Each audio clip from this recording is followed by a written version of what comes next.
Hai hai hai, salam hebat dan bahagia Bapak Ibu Guru Penggerak. Perkenalkan, saya Monalisa Ponto, calon guru penggerak Angkatan 9 dari SD Negeri Kolongan Kalawat, Kabupaten Minahasa Utara. Saat ini saya akan memaparkan koneksi antar materi, refleksi dan kesimpulan modul 1.1.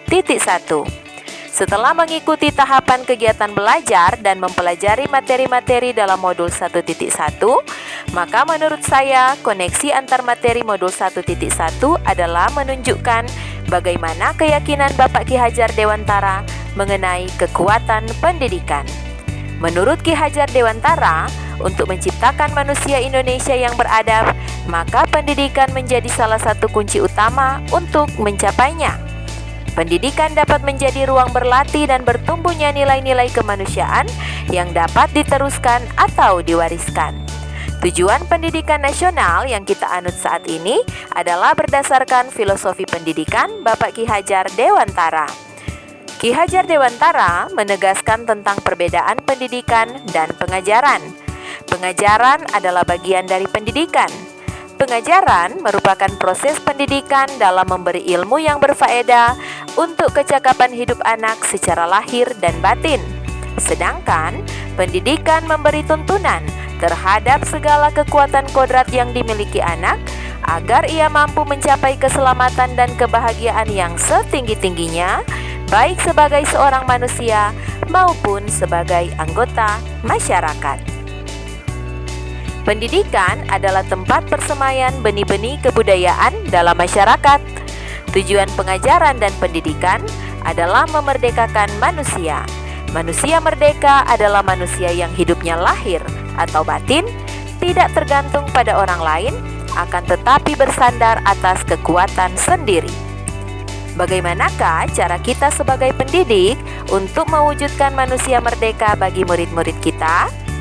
Menurut Ki Hajar Dewantara, pendidikan seyogyanya adalah menuntun. Untuk menuntun murid-murid kita mencapai kemerdekaannya, maka pertama, guru harus memahami kodrat keadaan anak. Kodrat keadaan terbagi dua, yaitu kodrat alam dan kodrat zaman.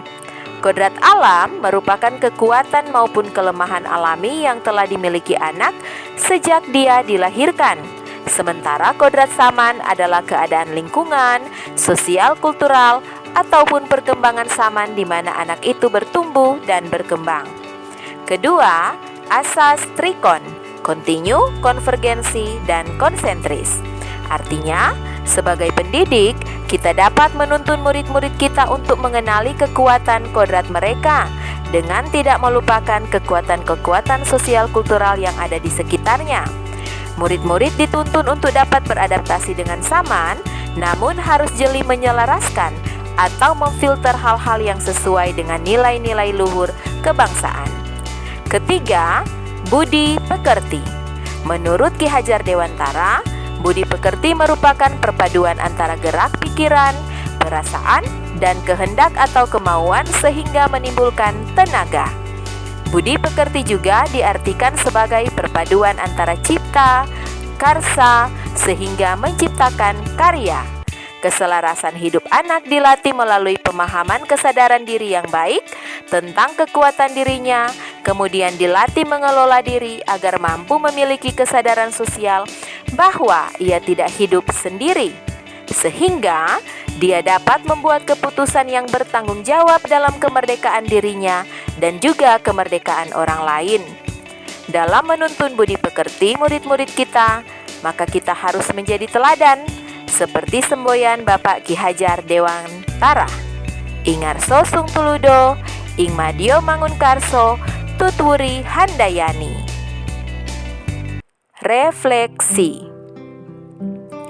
Apa yang Anda percayai tentang murid dan pembelajaran di kelas sebelum Anda mempelajari modul 1.1?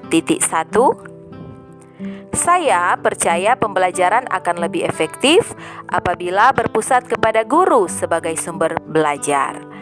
Saya juga sering mengabaikan kodrat alam dan kodrat zaman masing-masing anak, sehingga tugas hanya dikerjakan dengan cara yang ditentukan guru. Saya pun menciptakan ekosistem pembelajaran yang kurang menyenangkan, karena interaksi dan kolaborasi bersama murid tidak terjalin dengan baik atau hanya satu arah.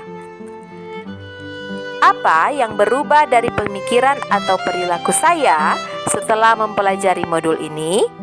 Setelah mempelajari modul 1.1, saya menyadari bahwa saat ini guru bukan lagi satu-satunya sumber belajar bagi siswa. Media teknologi dan informasi begitu mudah diakses, sehingga murid dapat dengan mudah menemukan sumber belajar. Oleh karena itu, tugas saya sebagai pendidik untuk menuntun siswa dalam menemukan sumber belajarnya, memberikan ruang seluas-luasnya untuk mereka mengeksplor pengetahuan, selama itu tetap pada nilai-nilai luhur kebangsaan. Saya menjadi lebih peduli terhadap perbedaan kebutuhan belajar tiap-tiap siswa, memberikan kebebasan kepada siswa untuk mengerjakan tugas mereka dengan cara yang paling bermakna bagi mereka. Saya pun terus berinovasi dan berkreasi dalam pembelajaran, membuat variasi-variasi belajar yang menyenangkan. Apa yang dapat segera saya terapkan lebih baik agar kelas saya mencerminkan pemikiran Ki Hajar Dewantara? Yang pertama, saya akan menyusun kesepakatan bersama murid-murid sebelum melakukan pembelajaran. Kedua, saya juga akan menyusun pembelajaran berdiferensiasi untuk memenuhi perbedaan kebutuhan belajar masing-masing murid. Ketiga, membangun ekosistem belajar yang menyenangkan dengan menyisipkan permainan serta kegiatan ice breaking di tengah-tengah pembelajaran. Selain itu, saya juga akan memanfaatkan alam sekitar sebagai ruang belajar. Kesimpulan. Akhirnya, saya tiba pada kesimpulan bahwa peserta didik dan guru menerapkan konsep merdeka belajar dan berkolaborasi mengembangkan potensi sesuai karakteristik peserta didik demi mewujudkan peserta didik yang senantiasa selamat dan memperoleh kebahagiaan yang setinggi-tingginya, menjadikan tiap pembelajaran bermakna bagi peserta didik.